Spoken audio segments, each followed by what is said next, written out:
Welcome to this latest edition in our series Parliaments in Dialogue, bringing together parliamentarians from the European Parliament and the UK Parliament. My name is Susanne Oberhauser and I'm the head of the European Parliament Liaison Office in the UK.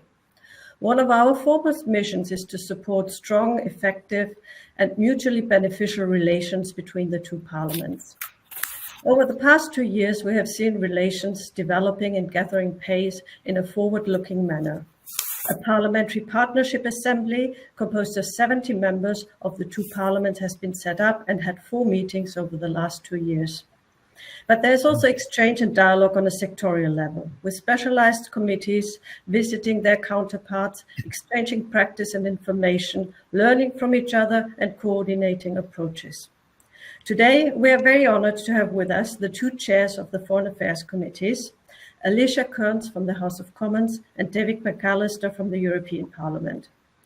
During our discussions, we will have the chance to hear their thoughts on the way forward for EU-UK cooperation on foreign and security policy, also from a parliamentary perspective, given the common challenges and threats we are confronted with, in particular, Russia's war of aggression on Ukraine and the situation in the Middle East. Now, without further ado, I will hand over to Professor Malcolm Chalmers, Deputy Director General of the United Services Institute, who will chair this meeting and who will expertly leading us through the discussion. Thank you very much for attending. Susanne, thank you very much indeed for introducing this session. And I'm really delighted and honoured to have been asked to moderate this discussion.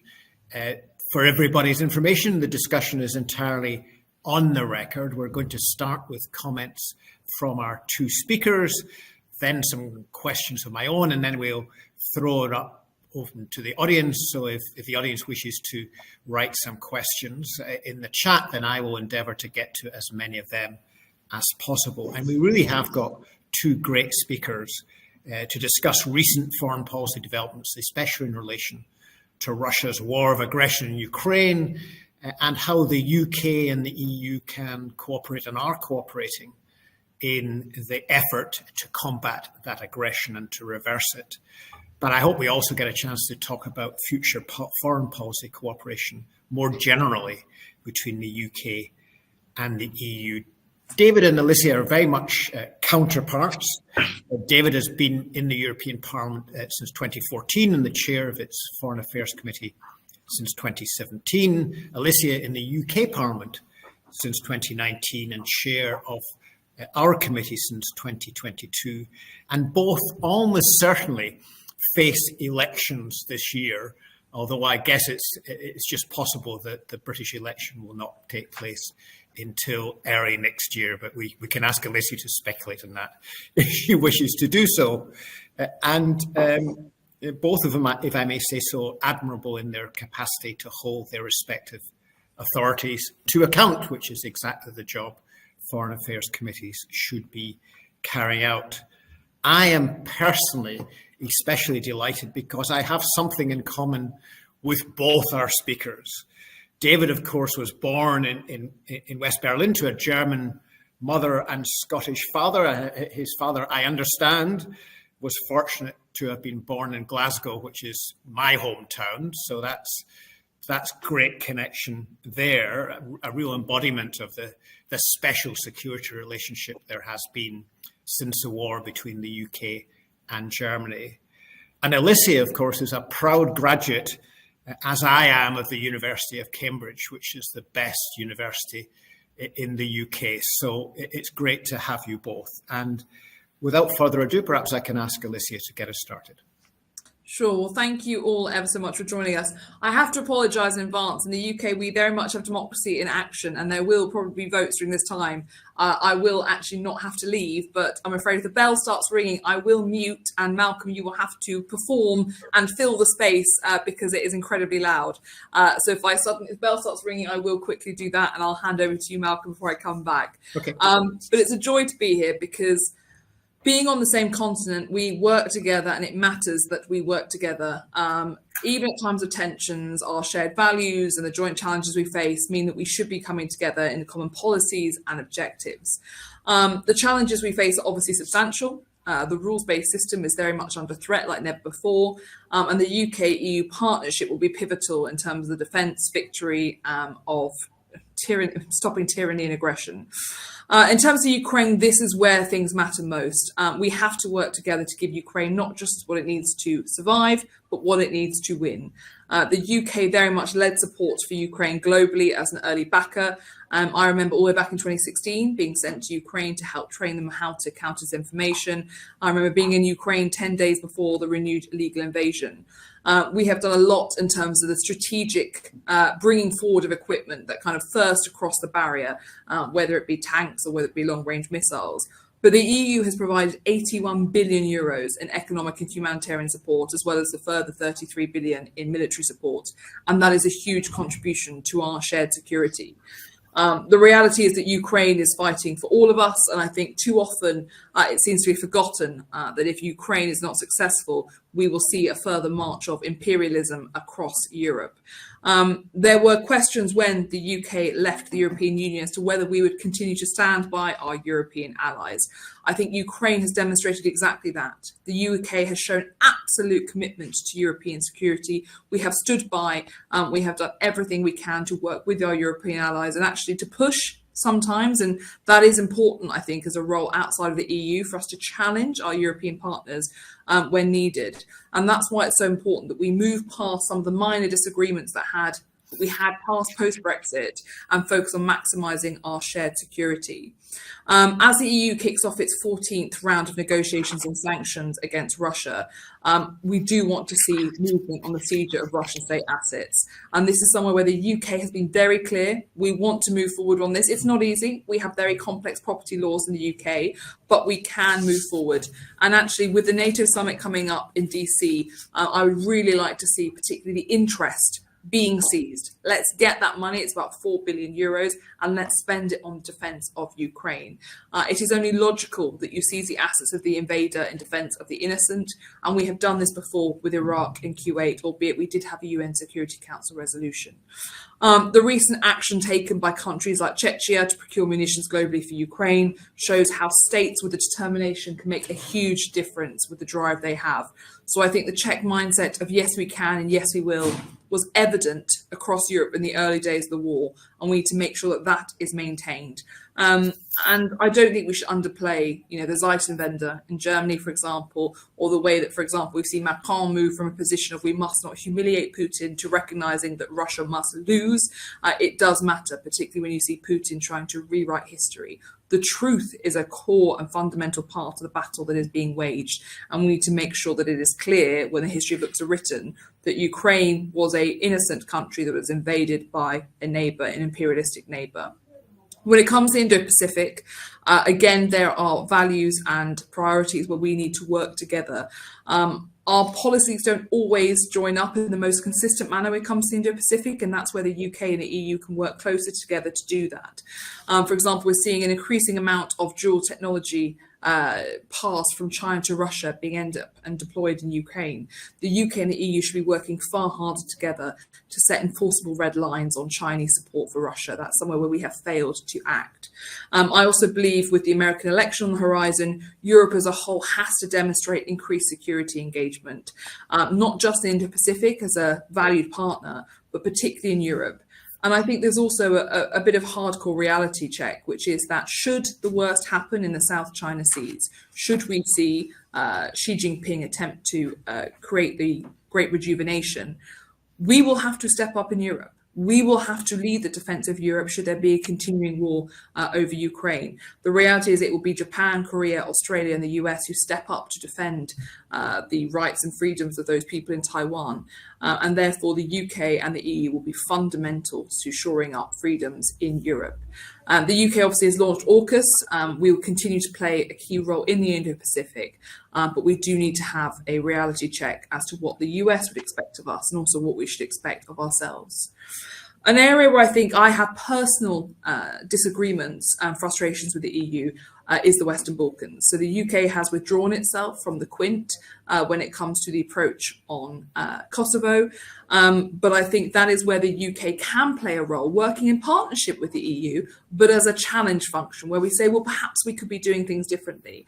The EU Parliament has been very critical of the EU's seeming appeasement of Serbia, and obviously particularly after the elections that took place in December. But after the Banska attack that took part in Kosovo, there is still too much silence and there has been very little repercussions, despite the fact that deterrence should be at the fundamental of our foreign policy. Equally, as we see Dodik moving ever closer into efforts of secession, I would like to see the EU make clear that Serbian irredentism of the 1990s has no place, and that the UK and EU will work together, although potentially playing different roles within that conversation. On the Middle East, again, the UK and the EU can align our foreign policy more closely. I think the political tempers that we see at the moment do not necessarily help and see us more divided. You know, Israel absolutely has a right to defend itself. However, the way in which they prosecute this has repercussions, not just for Israel's security, but also all of our security in the region and definitely in the UK. But most fundamentally, where I would love to see the UK and the EU work together is to form a new consensus on Iran.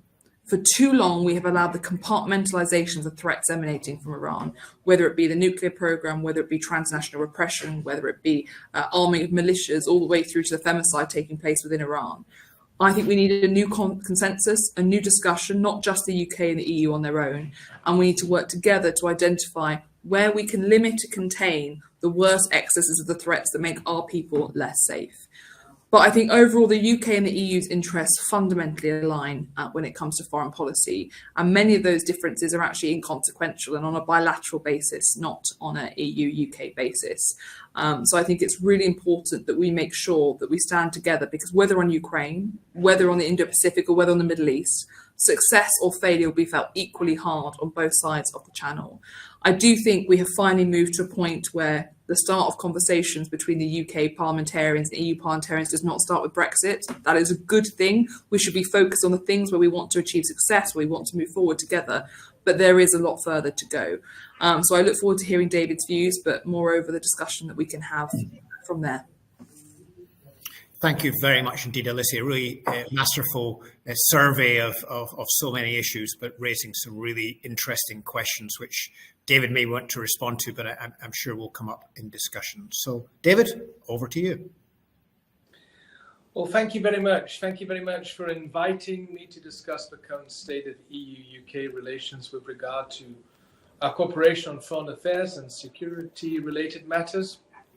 As Susanne Oberhauser pointed out at the beginning, the European Parliament continues to work closely with both houses of Parliament on this aspect of our relationship, and I very much welcome to have another opportunity to discuss exactly these current international developments with my counterpart in the House of Commons, Alicia Kearns, and with all of you today.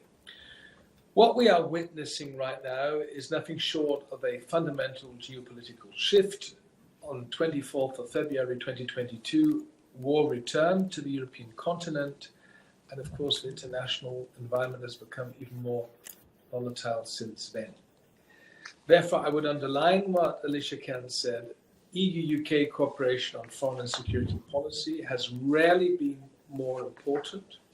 As close partners, we share core values and interests, we share goals and challenges, and since the start of Russia's illegal war of aggression against Ukraine, the UK and the EU have demonstrated their ability and their political will to work together on a, let's call it, generation-defining international crisis. We have coordinated our military support, we have coordinated our sanctions regimes, and we've also coordinated our economic, financial, and humanitarian aid. And we did all this despite lacking a formal framework for foreign policy cooperation in the Trade and Cooperation Agreement, the TCA, a fact that at least we in the European Parliament still regret deeply. The example of our support for Ukraine illustrates our joint interests in teaming up to meet geopolitical challenges.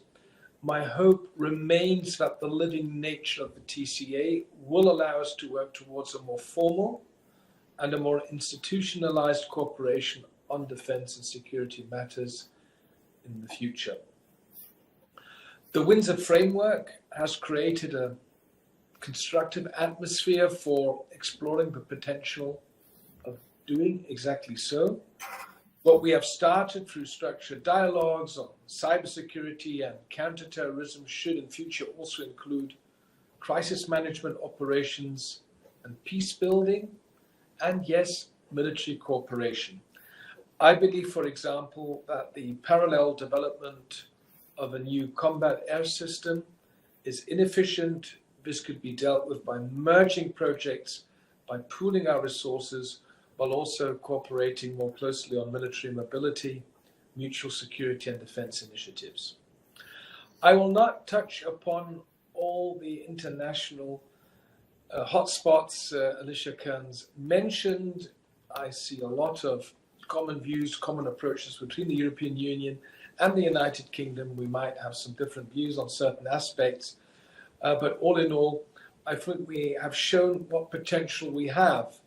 And that's why I believe that there is some room for actually having a more formalized cooperation within the framework of the TCA.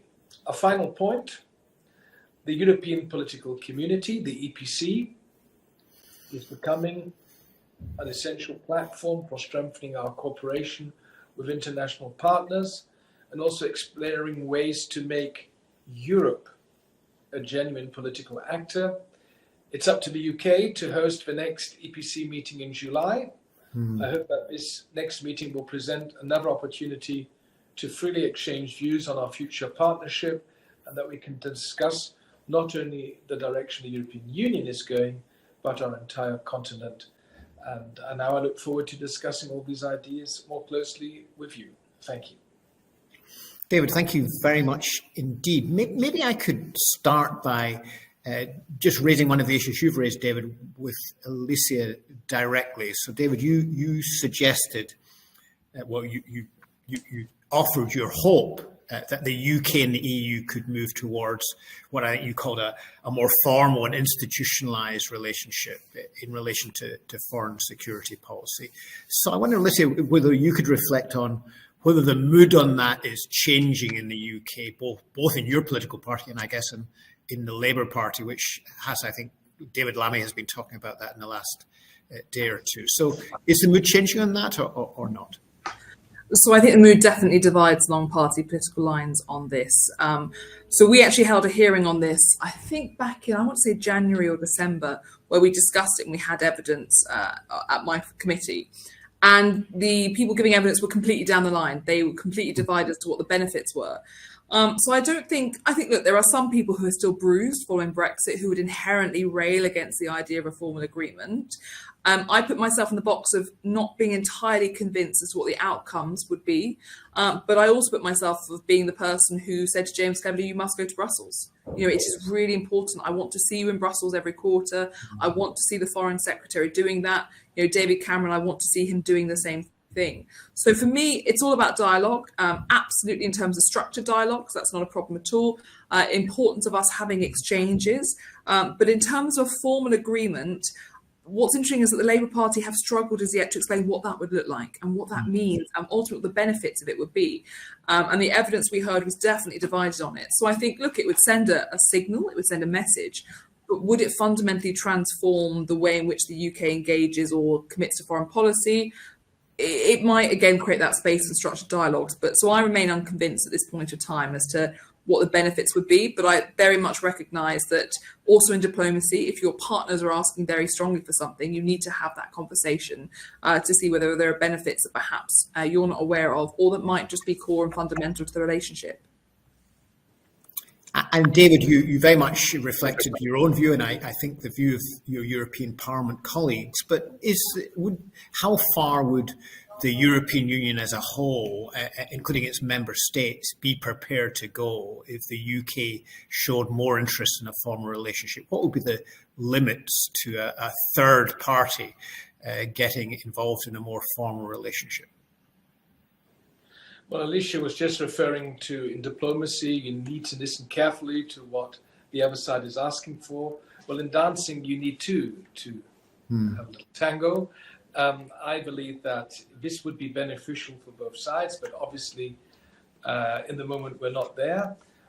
The TCA is certainly a living agreement. I believe there would be room for adding a chapter on this, but we will just have to follow the further discussion and debates in London.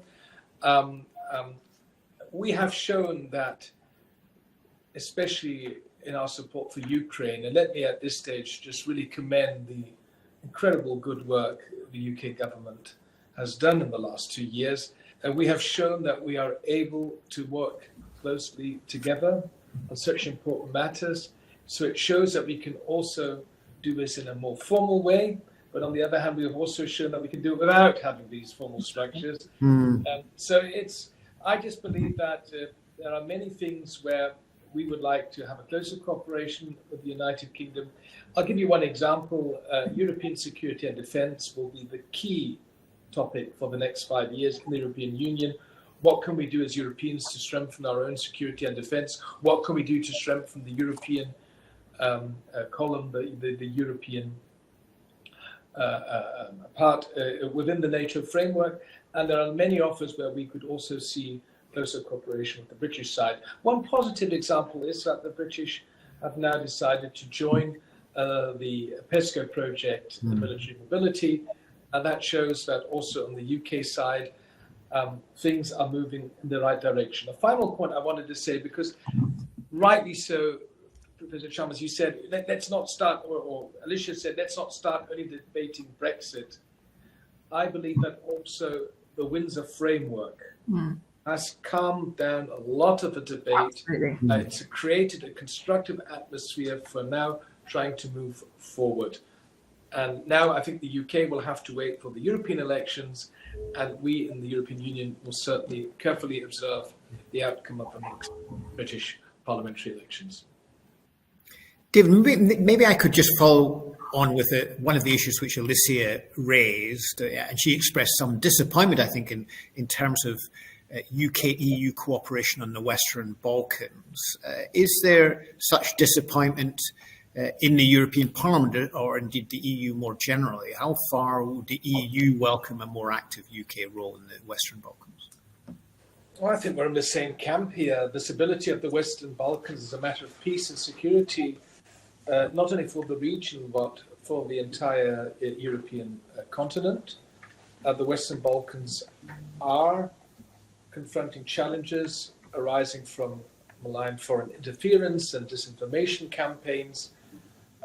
Previous experience have underscored the serious strategic costs of non-enlargement, which can ultimately jeopardize the security and stability on our continent. I want to emphasize that the European Parliament is showing unwavering support for the enlargement, that we strongly believe that all 6 Western Balkan countries have a EU membership perspective.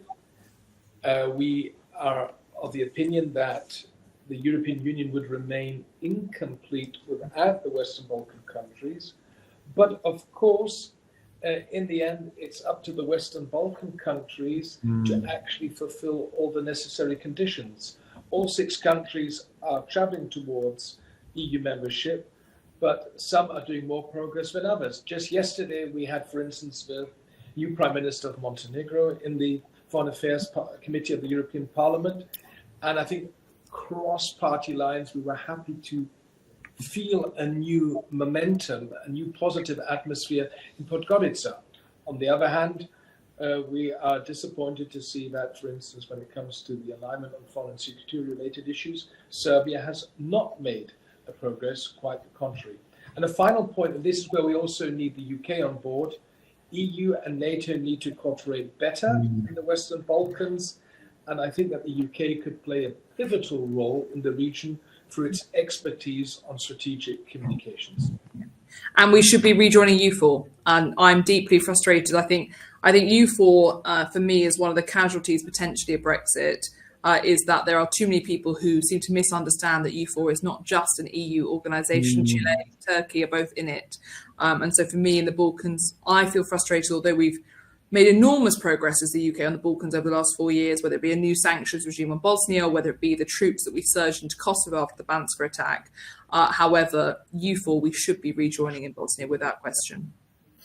But Alicia, can I maybe just press you on the Western Balkans a little bit further? Because as David's comments, I think, illustrated rather clearly, the most important foreign policy instrument for the EU in that region is the prospect of enlargement.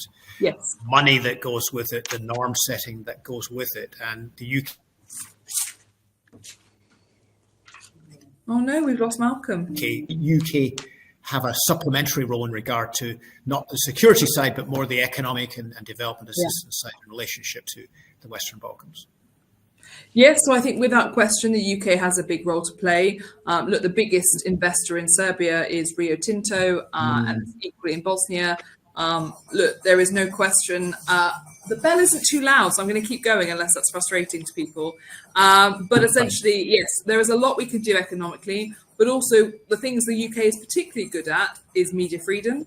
Another is in terms of democratic process and supporting electoral reform, judicial reform, making sure that civil society is supported.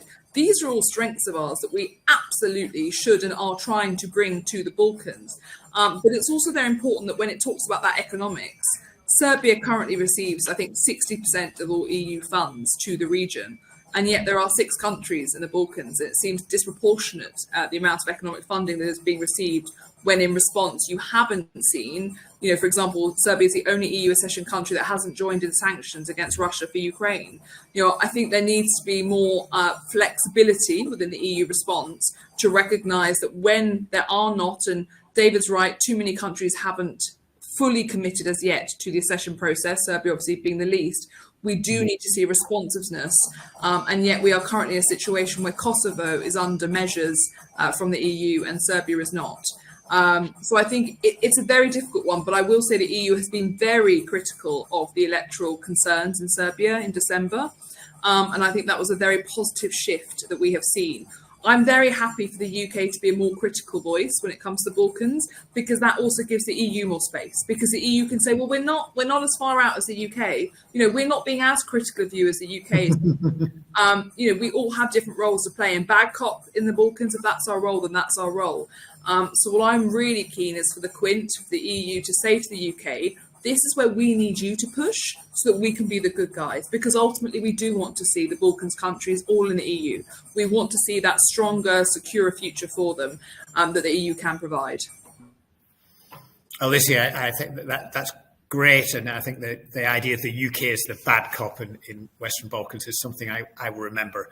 Let me now turn to the... Well, I've realised that might not go down in history as the best line to have used, but you understand my point about, bring your partners together, and some partners need to adopt some stances and others.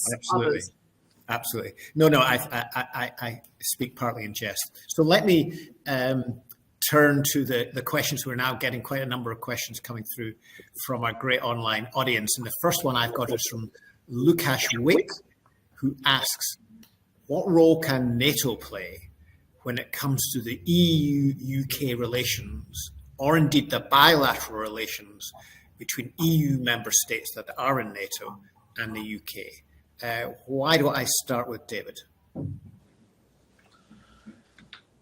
Well, despite Brexit, the United Kingdom has not sailed away from continental Europe. The UK remains our neighbour, our important trading partner, our political partner in G7, G20, the OSCE, and the Council of Europe. And of course, the United Kingdom is such an important NATO ally. And this is one of our most important links. We now have 23 EU member states who are also in NATO. Only Ireland, Malta, Austria and Cyprus are now not member of NATO, and it was a big gain for NATO that Sweden and Finland have joined the alliance. And I am very much in favour of a close cooperation between NATO and the European Union. And I want to make clear that if we will be discussing more the role of the European Union on security and defence, if we will be discussing what concrete steps need to be taken to achieve a fully fledged European Defence Union, this should never be in competition with NATO or against NATO. It's more about remaining transatlantic and becoming more European. We know exactly that NATO, especially the transatlantic alliance with the United States, Canada, let me also have the United Kingdom, that this guarantees our security and our freedom in Europe. But it's about strengthening the European pillar within NATO and also figuring out what can the European Union do if NATO cannot or does not want to get involved. And these cases may occur, and they may occur much sooner in our immediate neighborhood as we believe. And that's why we need to be ready. A final point, the heads of government of the EU, the 27, adopted the so-called strategic compass just a few weeks after the beginning of the Russian war of aggression against Ukraine in Versailles. And for me, this strategic compass is kind of a roadmap, what we actually mean with the European Defence Union. But now we need to implement all the projects the heads of government have announced. And one example will be the rapid deployment capacity of 5,000 women and men, which should be up and running in 2025. Super. Alicia. So obviously, from my perspective, the EU should be a diplomatic, economic and political community. I don't see it as a security entity. NATO, however, in contrast, is fundamental to the UK's security. It is absolutely one of the core pillars. NATO, Five Eyes, and then our network of minilaterals such as AUKUS. That is where the UK's security comes from. And so from my perspective, it is not for the UK now to say what we think the EU should do in terms of long-term future and its aspirations. But I never saw the EU as fundamental to the defence of the UK when we remember. And on foreign policy, I was one of those people who sought greater freedoms because of some of the inherent frustrations we have seen within the EU over the last year, where we have seen some countries reluctant to call out Russia, some countries reluctant to join efforts. It's very difficult, and I don't envy David's job. It's difficult enough trying to keep 650 MPs on board of multiple parties, let alone what David has to do with keeping so many more MEPs from different countries with completely different and competing strategic priorities. And the Balkans is one of the best examples of where that becomes incredibly difficult. So from my perspective, NATO is fundamental, but it is fundamentally different in every single way. And the UK will continue to do everything we can to completely support NATO. But again, within NATO, we also have to challenge and making sure that all our partners are contributing. Whilst Donald Trump and I probably don't agree on anything except for that, it is important that all NATO members meet their commitments. At the moment, for example, Canada is not. And that's difficult because within NATO, within Canada, defence is not a discussion. It is not part of the electoral landscape. It is not something that drives how people vote because of their geography. However, we need all partners to stand up together and make a joint contribution, because together we stand and divided we fall. And we do need everyone to play their role and play their part. Alicia, I just wanted to make one point. You are representing one country. The EU has 27 member states. And of course, it's a huge challenge for the High Representative Vice President of Foreign Affairs, Josep Borrell, to coordinate 27 member states. That's why sometimes when it comes to the Western Balkans, we might not have a united approach, unlike the UK.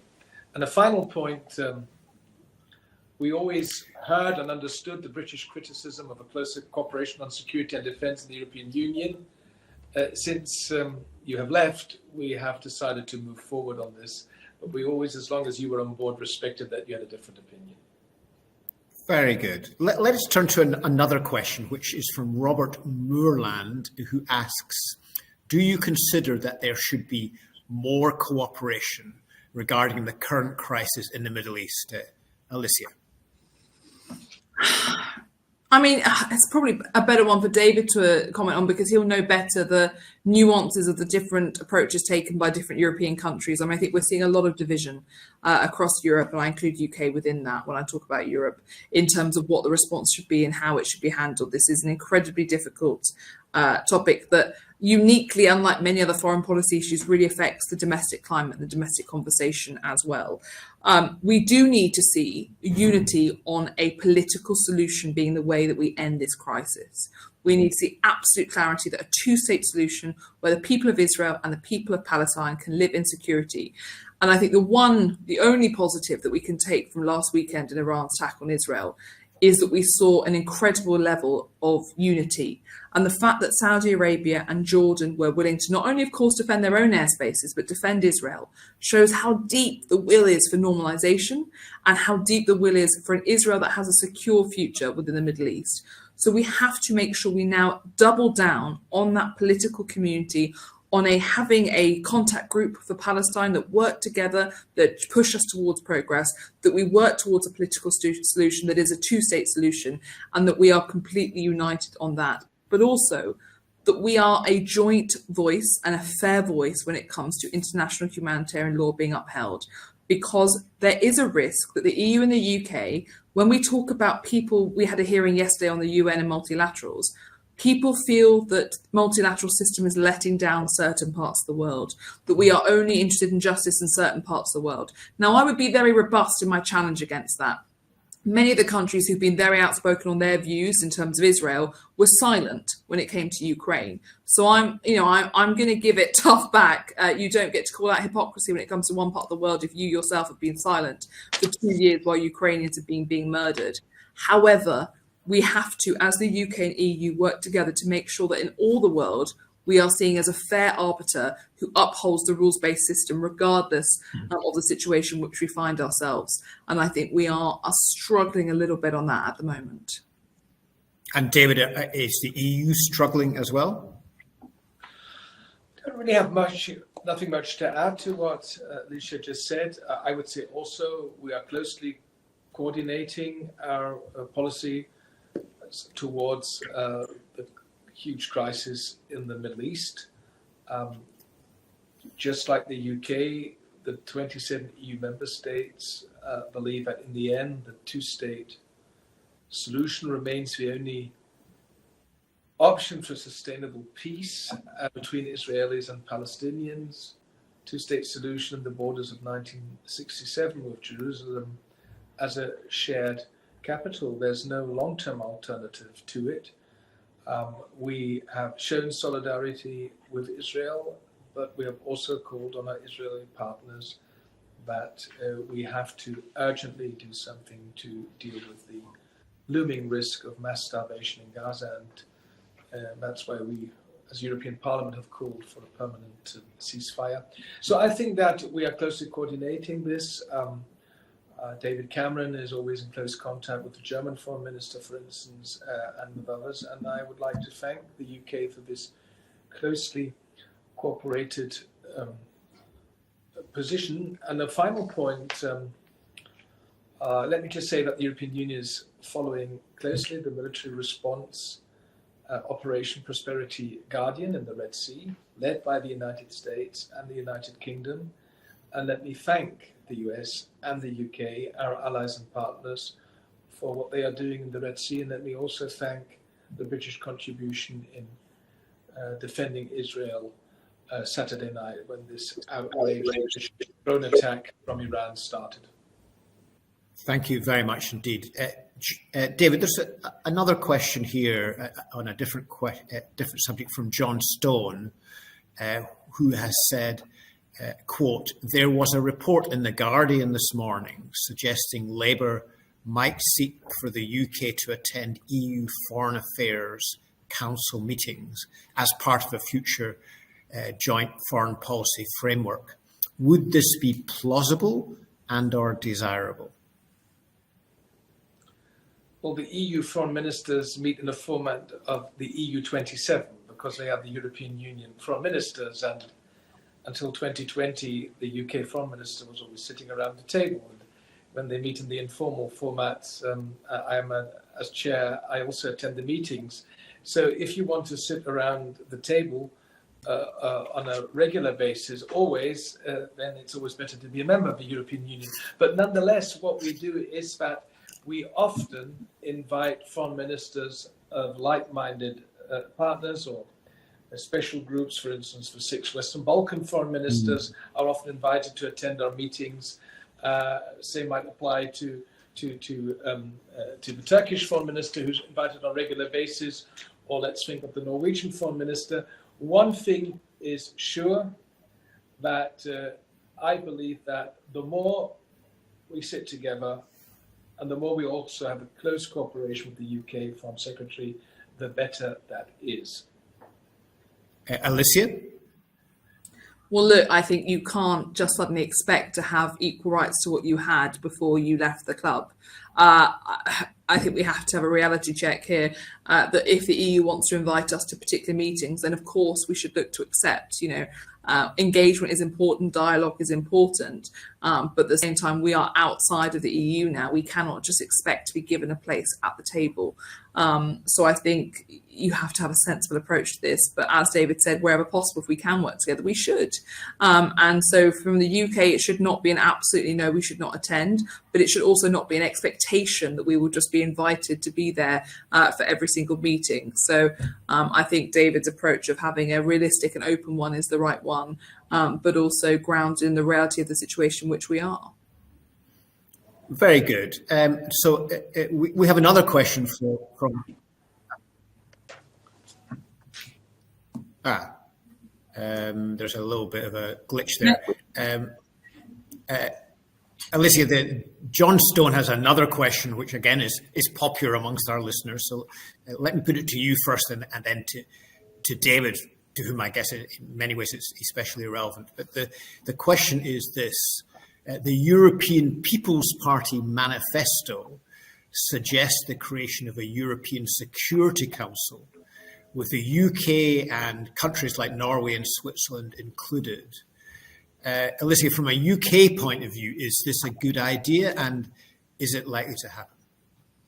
So I haven't seen this proposal, so I feel it'd be slightly unfair for me to put a definite opinion on it, but we have the European political community, and that I think is a good thing, and I'm really pleased that we are hosting it, because I think, again, that demonstrates our commitment to Europe, even if we are outside of the EU. But I question what powers a European Security Council would have, and I question, look at the divisions we're currently seeing. I'm really sorry, but at the moment you're not seeing much agreement on many security issues, on some of the most fundamentals. Again, if we look at the Middle East, Ireland and Spain have taken a very different position from Czechia and Lithuania and Germany. If you look at the Balkans, again, the vote yesterday at Pace on Kosovo, you have Spain and other countries on one side and many others on the others. I struggle to see what a security committee would bring to the table. And most importantly, I struggle to see how it would follow through on its decisions and commitments. And I think that's really important. If you're going to create an organisation, it should be because it has a specific intent, objective, and the ability to deliver on that intent. And I'm not sure how that would be feasible, but I'm very happy to read the full proposal. David, I think this is a manifesto which you're running, as I understand it. So tell us more about it. I apologise, David. Convince me. I am your audience. Look, no surprise, as the Vice President of the European People's Party and somebody who was involved in drafting our manifesto, I, of course, believe this is an excellent idea. I would like to thank the gentleman who asked the question that we are able to discuss this. I'm just having a look at the exact wording of our manifesto. So the idea of this European Security Council is more or less our suggestion, our proposal to bring so closely like-minded partners like the UK and like Norway, and we, for good reasons, mentioned these two countries because they are especially important for us, to the table. So it says in our manifesto, the EPP calls to replace the High Representative with an EU Foreign Minister as Vice President of the European Commission, and to appoint a European Security Council comprising of the leaders of EU member states and other European countries, including at least the UK, Norway, and Iceland. This minister will closely cooperate with all national EU colleagues on our common interests, as well as intensively coordinate with the other European countries, in particular the UK, Norway and Iceland. The EU has to react quickly to international crises and coherently follow through on its foreign policy decisions, for example, making sure that sanctions are truly and consistently implemented. So it's more or less the idea that if we have important security issues which are related to our continent, it's not only the EU 27 who are sitting around the table, but also the most like-minded of our like-minded partners outside the EU, Iceland, Norway, and of course the United Kingdom. Very good. Let me then put a different question from Antoine Godbert, who asks, do you consider a UK integration into the Erasmus programme on the model of Horizon Europe would help to improve the future of the UK-EU relationship? Alicia. I think lots of people would like to see the UK rejoin Erasmus. Obviously, we now have the Turing programme, which I also think is fantastic because it's allowing people to travel beyond the EU. And that is something that we absolutely want our young people to be able to do, particularly when we look at where in the world we are seeing the biggest population growth. But Erasmus, there are lots of people who are very keen for us to re-enter that. I would put myself in that. And when the new EU, well, he's no longer the new EU ambassador to the UK, but when he came to join, he's been fantastic. He was very focused on, we've had the divorce, then we've had the pain post-divorce where people are still angry at each other, and then we can crack on with Horizon, we can crack on with the youth mobility visa, we can crack on with things like Erasmus. So I think there's lots of appetite for anything that allows our young people to engage with one another, build those bridges and experience cultures in one another's countries. And I know obviously we've been able to fix bilaterally some of the travel groups for students, but there's still some countries where we need to fix those. And that should be a priority. Very good. David. Malcolm, my answer will be short. Yes, please.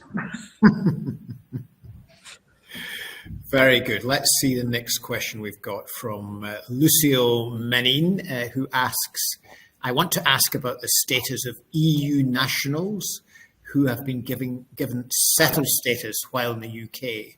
However, this status is somehow less than the naturalisation status in place before Brexit for those with more than 5 years in the UK. Is there a prospect for improving on this? I think this is primarily for Alicia. Yeah, I'm afraid I don't have an answer on that at the moment. Fortunately, it does not fall within my brief. It falls very much with the chair of the Home Affairs Select Committee. So I apologise, but I'm not going to pretend I have an answer when I just don't on that. Okay, and we now have just one moment. These are questions jumping around.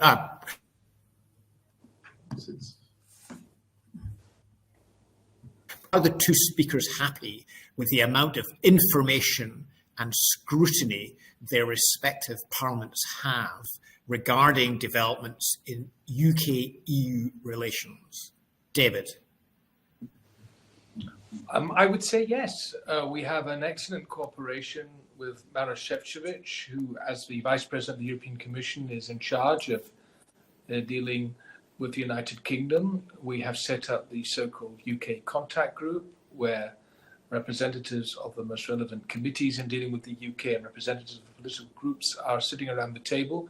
We meet on a regular basis, and we always get an update after important meetings at a bilateral level, and sometimes also in preparation of meetings. So I would say, all in all, yes. And let me also add that, especially in the last 18 months, things have really improved. I would like to commend the good work James Cleverly did in working together with Maroš Šefčovič, and the same now applies to David Cameron. Of course, David Cameron has a huge advantage. He knows what the European Union is like when he was still responsible UK Prime Minister as an active member state.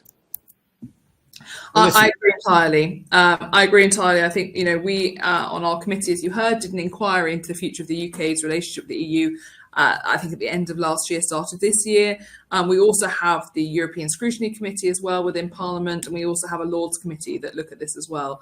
So I think we've got a good level of scrutiny, but I agree. I think the Windsor Agreement was a real turning point. And all we really want to see is a growth in the relationship going forward within the new parameters.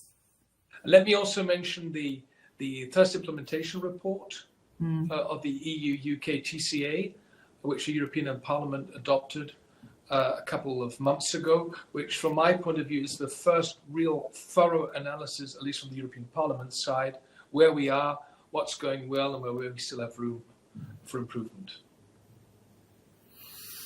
Okay, we have a question here from Peter Hurst, who is asking the extent to which this momentum for greater cooperation between the UK and the EU is static or dynamic. So how far is this a process that we're not simply a static one step we're talking about, but is a process that could evolve over time? Maybe Alicia could answer that.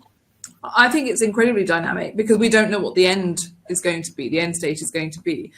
We've got the EPC, there's lots of conversations about other ways in which we are engaging. Obviously, there's David's manifesto, which has even more opportunities for engagement. So this is absolutely without doubt dynamic. I think things will continue to shape and change as we go forward. David. Well, the Trade and Cooperation Agreement isn't carved in stone. It's a living agreement. So there are things where I believe we could add more language and add further chapters. I already mentioned security and defense cooperation, financial services. We still have things to solve. And of course, from 2026 onwards, the 5-year period for the quotas for fishing will also expire. And I think it's important that we also find a sustainable solution that both sides have predictability and also security and further planning their fishing activities. So there are a lot of fields where we will continue to work together. And of course, the Trade and Cooperation Agreement will undergo a thorough review in 2026 anyhow. And then at the latest, the UK government, the European Commission, the member states, but also the involved parliaments will have to take stock of where we are. Personally, I mean, it's no surprise that I would prefer to see the United Kingdom being a fully fledged member of the European Union, but that has been decided in a different way. I would like to see the best possible cooperation with the United Kingdom as a third country, because the United Kingdom will never be for us a simple third country. You are a rock-solid NATO ally, an important trading partner, and a very important political partner in all these different formats, including the EPC. Right. We probably have time for another couple of questions. We have a question from Wilfried Rimmensberger, who asks, are there any further efforts, or could there be any further efforts to work together more between the UK and EU in the cultural sphere? Alicia.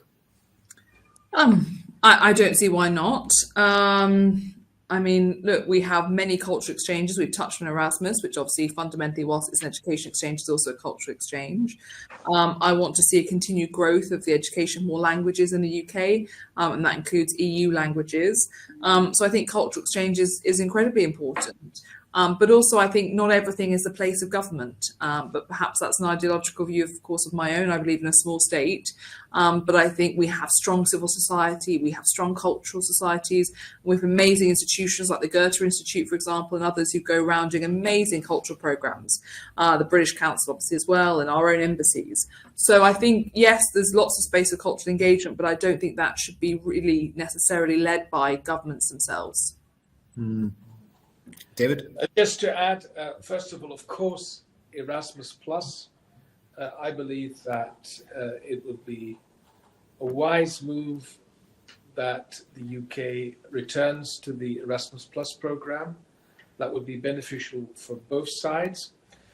Further aspects on culture. I regret the absence of any provisions actually linked to culture and the cultural and creative sectors.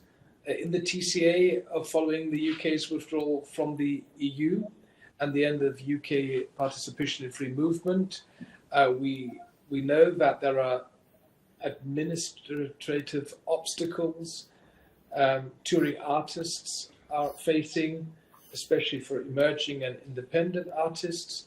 And I would also encourage new and continuous cooperation between the EU and UK artists and other professionals in all the cultural and creative sectors and industries. One thing is for sure, the number of EU citizens working in the very dynamic cultural and creative sectors and industries in the United Kingdom has dropped since Brexit. And then there's a final point which also is somehow related to cultural issues. Let's also be aware that the au pair sector has been severely affected by Brexit and the UK's new immigration rules, as the au pairs from the European Union cannot benefit from the Youth Mobility Scheme visa as au pairs from selected countries outside the EU can. Alicia? Nothing more really to add. So yes, obviously there have been challenges around the au pair programme. That is something I would like to see definitely improved. But also at the same time, we are seeing more people coming from around the world to fulfil some of those roles. But yes, the au pair route was a particular one that was of real benefit. And we have a question here from Robert Morand again in relation to this question, which who mentions the many complaints about difficulties on visa. To add to that, I'd be interested in any observations Alicia has as to whether the categorization of EU students in our universities as international students, which means they have to pay much larger fees than UK students. Is there any scope, do you think, for that changing in the future or not? No, at this point, I don't think there is any scope. And look, I understand that people may be frustrated, but at the same time, we have people from all over the world who wish to come and study. We're very fortunate to host most of the best universities in the world, and we want people to come. It's a soft power tool. You know, I absolutely want as many people as possible to come and study in British universities as possible, but at the same time, we also want to make sure our universities can grow, and we want to support them to do so. And no, I don't see any plans at the moment to change that. Very clear. Well, I think we've run out of time, and I first of all like to ask our great questioners for a really interesting set of queries to our two panelists. But most of all, I'd like to thank Alicia and David for their frankness, their really great answers to the questions.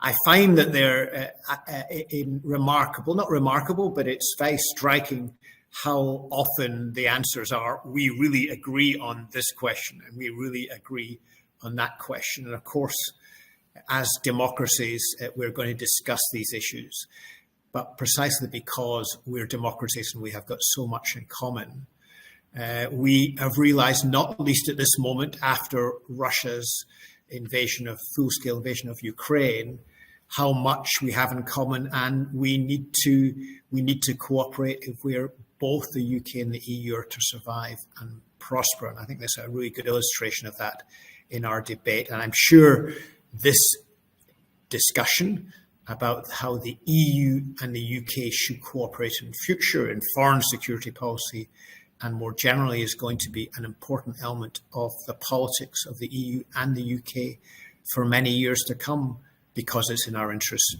to cooperate. So thank you once again to our speakers, and I will leave it there. Thank you very much.